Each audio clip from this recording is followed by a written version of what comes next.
Coisas que eu faria se eu ainda fosse um adolescente. Mas antes de começar, eu quero me apresentar. Muito prazer, se você não me conhece, meu nome é Ricardo Hong. Talvez você já me viu aí nos vídeos de TikTok, talvez não. Eu vou explicar um pouquinho da minha história de uma forma bem curta, bem rápida. Mas hoje, atualmente, eu estou liderando o Dunamis One Love Brasil, debaixo da liderança do Patrick Volpe, que ele é o líder global do One Love. Mas para a glória de Jesus, a gente tem visto o Senhor fazendo no Brasil e eu estou responsável para gerir essa questão daquilo que o Senhor está fazendo. Então, glórias a Deus. Mas cara, falando um pouquinho da minha história, como eu falei, muitas vezes você tá aqui assistindo esse vídeo, você vê esse rosto coreano aqui, você fala, eu já vi esse cara em algum lugar.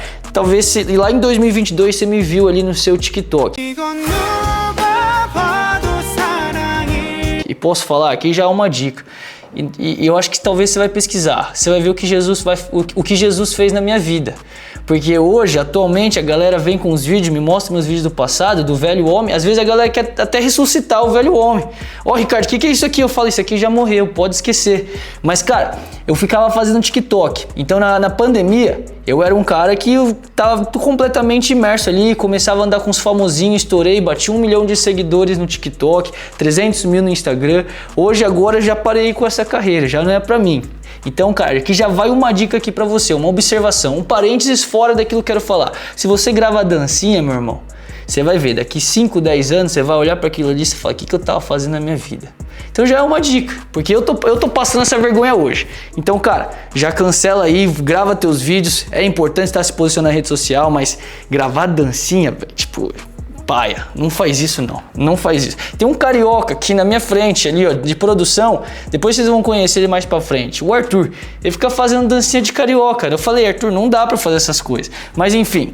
Então, voltando aqui, recapitulando, já fui muito longe, recapitulando, hoje eu quero falar pra você algo que se eu encontrasse o Ricardo na rua, quando ele tinha uns 13 a 14, 15, 16 anos de idade, até mesmo 17 anos de idade, o que eu falaria pra ele? Quais conselhos eu daria pra ele? Então, se eu fosse um adolescente, o que eu faria? E aqui vai, eu quero dar essas dicas porque eu acho que é importante você entender algo, que a sua adolescência, ela vai ser a base daquilo que o Senhor vai fazer na tua vida no futuro. Então, é na tua adolescência que você vai construir as tuas raízes, é onde você vai acelerar, é a temporada onde você tem mais tempo com o Senhor para você gastar energia, gastar tempo, gastar seus talentos para que lá na frente você voe com Jesus. E é por isso que esse vídeo é tão importante para você, porque aqui são algumas dicas que vão consolidar algo e vão te apontar lá para o teu chamado lá na frente. Então, cara, anota aí. Primeira dica que eu daria para o Ricardo mais novo ou para algum adolescente, ou até mesmo o que eu faria se eu fosse adolescente. Eu me apaixonaria mais por Deus, cara. Eu me relacionaria de forma profunda. Lá Lucas 9, se você for ver, depois abre sua Bíblia lá. Fica folheando ali, Lucas 9, lê lá. É um paralelo. Por quê? Jesus ele vai lá, opera milagre na multidão. Os discípulos estão ali. Só que algo que é curioso em Lucas 9 é que em alguns momentos Jesus ele pega e vai falar em um tempo particular, em um momento particular com os discípulos, Jesus ele se revela para ele. E naquele momento os discípulos, os apóstolos têm a revelação de quem Jesus é. Então, por exemplo, Jesus estava multiplicando pães e peixes. Os discípulos viram Jesus multiplicando pães e peixes. Eles viram o que Jesus podia fazer. Mas foi naquele momento onde Jesus ele pegou os discípulos em particular e perguntou para os discípulos: quem a multidão diz quem eu sou? E os discípulos falaram: João Batista, um profeta do Antigo Testamento. E aí Jesus pergunta para os discípulos: mas quem vocês dizem quem eu sou? E Pedro ele tem a revelação de Deus. Tu és o Cristo, o Filho de Deus. E a gente vai ver alguns trechos lá na frente, onde Jesus continua operando milagres. E a gente também vê Jesus puxando em particular os discípulos, onde Jesus ele sobe no monte. Pedro, João e Tiago eles estão ali no monte e vem no monte da transfiguração. Naquele momento os discípulos estão ali, eles veem Jesus com Moisés e com Elias, só que uma voz de Deus Pai vem sobre os discípulos e fala: obedeçam, porque este é meu filho. Aí eles têm uma revelação de novo de quem o Filho de Deus é, quem Jesus é. E o que isso significa? Que Deus ele não te chamou para você ser uma multidão. Jesus te chamou para ser um discípulo. Porque nos momentos particulares é onde você vai ter encontros mais profundos com o Senhor, é onde você vai reconhecer quem Jesus é. Porque no meio da multidão, talvez no seu culto, você vai ver Deus fazendo. Mas se você realmente quer conhecer Deus, vai ser no teu quarto, com a tua Bíblia aberta, com lágrimas e em oração. Então, cara, Jesus ele não morre naquela cruz para que você simplesmente venha ter um relacionamento medíocre de multidão. Jesus ele abriu o caminho para que eu e você a gente pudesse acessar o novo e vivo caminho, que é a presença de Deus. Então, cara, acesse esse lugar, porque é isso que vai solidificar você pro teu chamado lá na frente. Quanto mais você passa tempo com Deus, mais você ama Ele. João 14,15 vai dizer: aqueles que me amam são aqueles que obedecem meus mandamentos. Então, o seu chamado é um mandamento de Deus, mas você só vai cumprir o teu chamado se você amar o Senhor. E se você só vai amar o Senhor quando você se apaixonar por Ele. E você só vai se apaixonar por Ele quando você conhecer Ele. Então, cara, primeira dica que eu dou pra você: se relacione e se apaixone por Deus. Essa vai ser a base da tua vida. Você não... Vou rasgar o verbo aqui, ó. Acredito que você tá assistindo, você vai entender o que eu vou te dizer. No teu casamento, quando você casar, o que vai sustentar o teu casamento vai ser o teu caráter, mas principalmente o temor de Deus. E como você constrói o temor de Deus? Se relacionando com Deus. O teu chamado, como vai ser sustentado? Com unção. E como você constrói unção? Se relacionando com Deus. Toda a tua vida, a base da tua vida vai ser o seu relacionamento com Deus. Então essa aqui é a minha primeira dica. E aqui vai a minha segunda dica. Se eu ainda fosse um adolescente, o que eu faria? Eu entenderia minha identidade em Deus. Por quê?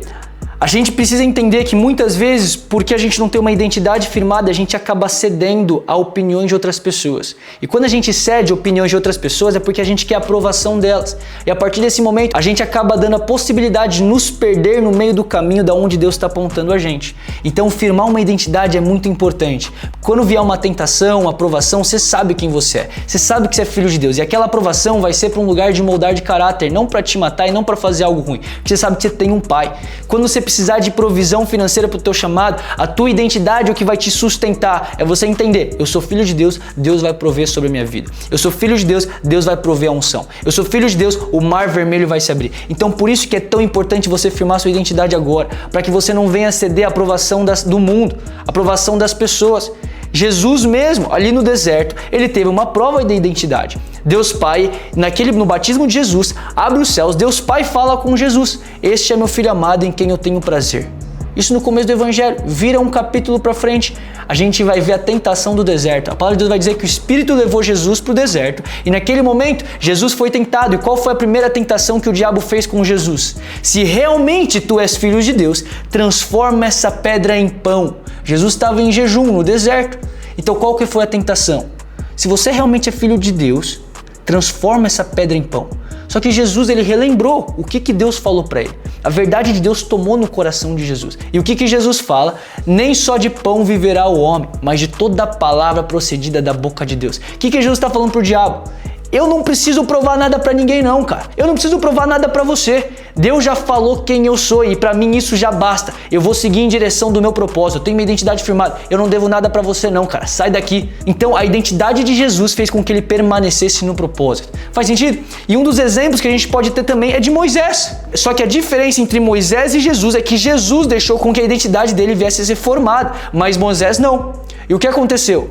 Jesus, ele deixou com que a identidade de filho amado entrasse no coração dele e moldasse a identidade de Jesus seguindo o propósito. Agora Moisés, a gente vai ver ali em Êxodo que Deus, ele fala para Moisés algumas coisas. E a gente vai ver em Êxodo capítulo 3, Deus, ele confrontando Moisés, porque Deus, ele está levantando Moisés como libertador do povo de Israel no Egito. Moisés, ele tem um conflito com Deus. Ele fala: Deus, mas eu não sei falar. Ele tem essa insegurança com Deus. E Deus falou: cara, não fui eu quem te dei a boca, não sou eu que estou te levantando, cara. Só que Moisés, ele não aceita essa verdade no coração dele. E o que acontece? Moisés, ele escuta a identidade de quem ele é, mas ele não aceita a identidade. Porque a mentira estava tão firmada na cabeça dele que ele não deixou com que a verdade de Deus entrasse no coração. E qual foi a consequência? Porque uma vez um líder não abraçou o processo, o povo que pagou o preço. A gente vai ver uns capítulos lá na frente, porque Moisés rejeitou a identidade dele em Deus, Deus levantou Arão. Só que a gente vai ver lá alguns capítulos lá na frente, quem que levou o povo de Israel para adorar um bezerro de ouro? Arão. Então a gente precisa entender, cara, que a verdade de Deus é soprada no nosso ouvido, mas a responsabilidade de deixar com que ela venha entrar e tomar forma no nosso coração é minha e é de você. Então você precisa entender a tua identidade é importante para o teu propósito, para o teu chamado. Se você sabe que você tem um chamado de Deus na sua vida, a sua identidade vai ser crucial. Porque onde você estiver, você vai precisar ter fé. E você vai ter fé quando você entender quem você é em Deus. Porque o diabo vai tentar lançar mentira, assim como ele tentou lançar com Jesus. O que o diabo mais quer é destruir tua identidade. Porque quando ele destrói tua identidade, ele destrói o teu propósito. Então você precisa entender, você é filho de Deus, você é amado, você é escolhido, você é um servo do Senhor, você é um embaixador do reino de Deus. Agora você entende essa verdade, você precisa deixar com que isso entre no teu coração. Faz sentido? E aqui vai o meu terceiro ponto. Abrace os processos. Porque os processos é o que vai fazer você amadurecer. E o que é o processo? O processo nada mais nada menos do que aquela temporada no deserto, onde você é espremido, onde você é esticado, onde está na sua zona de desconforto, onde Deus te coloca na provação. Porque Tiago 1 vai dizer que, meus irmãos, considerem motivo de grande alegria o fato de passarem por diversas provações, pois vocês sabem que a prova da tua fé produz perseverança, e a perseverança deve ter ação completa, a fim de que sejam maduros e íntegros. Ou seja, a provação ela vai gerar perseverança, a perseverança vai gerar um lugar de maturidade e integridade. E algumas folhas lá na frente vai ver o livro de Romanos, Paulo vai dizer que as dificuldades e as provações vão gerar perseverança. A perseverança ela vai gerar um caráter aprovado, e o caráter aprovado vai gerar esperança, a esperança que nunca nos decepcionará, que é o amor de Cristo em nós. Então o que eu estou querendo dizer com isso?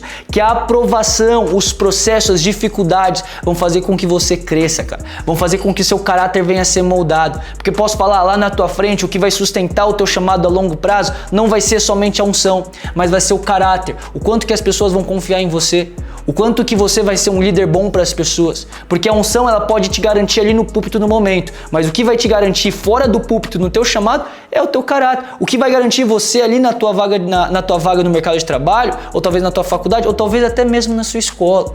É a unção, com toda certeza, mas o que vai ser sustentável vai ser o teu caráter. Então, como você cresce em maturidade? Abraça os processos de Deus. Teve um grande homem de Deus que falou o seguinte para mim: os tempos difíceis geram homens fortes. Homens fortes fazem tempos difíceis virarem tempos fáceis. Tempos fáceis geram homens fracos. E homens fracos fazem tempos fracos virarem tempos difíceis. O que isso quer dizer? Se eu tô passando uma dificuldade e eu abraço essa parada, eu pago o preço, passo por essa provação, venço esse Golias, o próximo, se vier algo menos que isso aqui para mim, joga para mim, eu resolvo. Faz sentido? Então a provação ela vai gerar um lugar de maturidade na sua vida, os processos eles vão te amadurecer. Então, cara, se você quer crescer, abraça o processo, vai te ajudar muito. Fechou?